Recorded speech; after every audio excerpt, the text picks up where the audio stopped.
Hello, I'm Rob Westervelt, editor of IHS Chemical Week, welcoming you to the 31st annual IHS Chemical World Petrochemical Conference. And I'm delighted this morning to be joined by Ignacio Torras, CEO of Tricon Energy, a strategic partner for the conference. Ignacio, thank you for joining us. Robert, thank you for the invitation. Again, it's a pleasure to be with you. This is our third year as a strategic partner with your company, with IHS. It's a pleasure, it's an honor, and hopefully it's going to be many, many years ahead together. Great. To start with the question, obviously big theme of the conference, talk about the new energy environment. Sure. Obviously it's had a huge impact on the chemical industry. What are you seeing in your core trading activity? I guess in the liquids market, Sure. What's the market look like today, and how has it changed over the last 18 months? The last interview I had with you was 2 years ago, and we were talking about the big changes that was happening in the industry and how difficult it is to predict. As a matter of fact, 2 years ago, no one thought that European assets would be as profitable as they are today. If we would have had that interview 5 years ago, or maybe 7 years ago, we didn't thought how the shale gas would have the impact that it's having today in the US. So one of the things that is becoming very, very hard is the prediction of which one is going to be the main source of raw materials or main area of competitiveness when it comes to around the world. But certain things are definitely true. The assets are already been invested. Those investors, which is already happening, are going to be operating at 100%, and it's going to create new balances in the market, which is going to bring a new reality to the supply chain. For example, in the liquid chemicals, one of them is the methanol. US used to be a very strong importer of methanol, now it's becoming an expert of methanol. We have, this month alone, we have 2 vessels going from the US Gulf going into China, something that it was almost unthinkable 2 or 3 years ago. Other thing that is changing now is the chlor-alkali industry, because the low ethylene price, PVC producers are running at a healthy rates. At the same time, unfortunately, the caustics for consumers is not doing too well. The alumina industry is not doing very well. Pulp and paper is suffering. So also the United States are having a little bit more availability of caustic soda. The glycol markets were about to change in about 2 years when you have a couple of new expansions happening in the US. So it's going to be a change of balance, and it's going to be an interesting dynamic, that something we have to adapt. One of the things we're doing is heavily participating and promoting investments that is going to try to partner with the owners, the vessel owners, in order to try to maximize the ability to move those volumes or move those balances or move those inventories around the world and minimize the cost, minimizing that the open space that is moving around the world, minimizing the lay time or the waiting area in the different ports.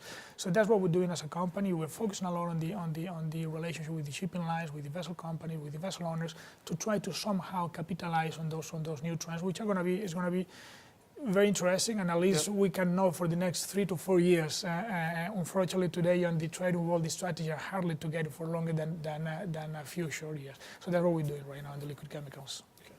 And obviously significant U.S. investments coming. You mentioned methanol, and obviously in polymers as well.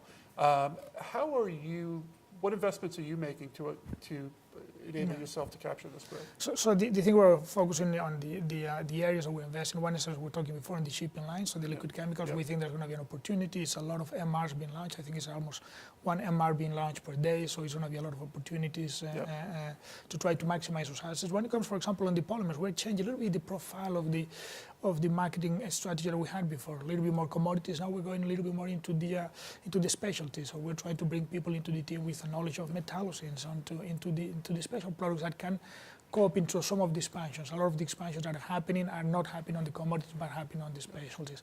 So we're trying to kind of shape the dynamic that we have as in terms of marketing of the products on the polymers. Same thing we're doing on the liquids with the logistics, and that's how we're trying to invest right now in the company. Okay. And obviously, also some concern about the slowdown in emerging markets in Latin America, and to a lesser extent in China. How do you see that impacting trade flows out of the U.S.? That's a big challenge. One of the things that we bring to the table, especially in emerging markets, and especially in those emerging markets that are somehow linked to the commodity world. Keep in mind that what is happening right now on the energy sector is not only an energy thing. Yeah. You have, for example, the metal markets. The metal world is also suffering quite a lot.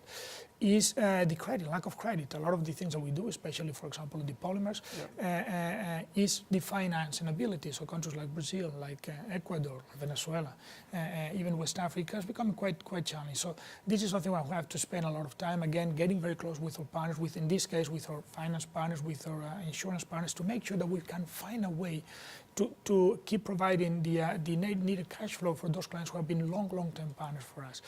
That's one of the biggest challenges that we have in the emerging markets. The other ones, of course, is the volumes. The economies are not doing well, the volumes are going lower. So, but the biggest challenge I think that the emerging markets are suffering right now is precisely that, the lack of credit, the ability to finance from using the traditional instruments that we used to use before. So we need to get a little bit more creative. We need to work a little bit more than we used to work in the past, but we're finding good solutions. We're very happy with the outcome. Okay. More broadly, strategically, how are you positioning Tricon in this environment, even from a human resources perspective and other investments? We keep doing the same thing that we have done for the last 19, 20 years. As a matter of fact, in 3 weeks, we're going to turn 20 years anniversary. Great, happy anniversary. Thank you. Well, one of the crazy things we're going to be doing is a group of 9 of us from the 9 different offices are going to be running the London Marathon together with the Autis Foundations. I'm not sure I tell you after 42 kilometers if that's a good idea or not a good idea. Luck, But we keep doing the same thing that we have done until now, and it's made us to prove it so successful. Of course, we are maybe the profile or the profile of the person that we used to have before, maybe more commodity, less technical. Now we're getting to more technical than commodity. But we came exactly with the same set of values that we have. Keep expanding, kept getting into the new markets. Of course, the expansions that we had maybe 10 years ago were more Asia-centric. Now we're US-centric. A lot of the producers in the US already have a strong market penetrations in some of the markets that maybe Asian producers didn't have. So we need to adjust. Maybe the amount of volumes that we had before, they were different than the amount of volumes we had now. The type of products that we're marketing before, they're a little bit different than the type of products that we're marketing now. But it's still a need for the service that we provide to those producers, either because inventory, domestic inventory, credit risk, risk management of the commodity risk, exposure to the market, having stocks and selling from the stock and with a local currency. So we're still convinced that the same model, we just need to adapt a little bit to the new reality of the new supplier who's going to be in the portfolio. And we're very excited about it. We think we have the perfect position to take advantage of the new wave of expansions. Well, excellent. Well, here's to the next 20 years. And thank you very much for joining us today. Thanks a lot, Rob. It's a pleasure, and it's a pleasure to be part of IHS Strategic Partner. Thanks again. Thank you.